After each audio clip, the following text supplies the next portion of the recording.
You ask Tiger to solve. This deals with linear equations with one unknown. The final result is r equals -4. Let's solve it step by step. Simplify the expression. Group like terms. Simplify the arithmetic. Swap sides. Group all constants on the right side of the equation. Add 10 to both sides. Simplify the arithmetic.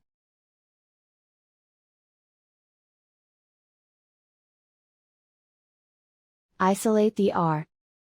Divide both sides by 3. Simplify the fraction.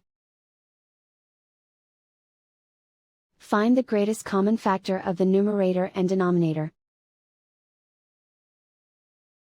Factor out and cancel the greatest common factor. And so the final result is r equals -4.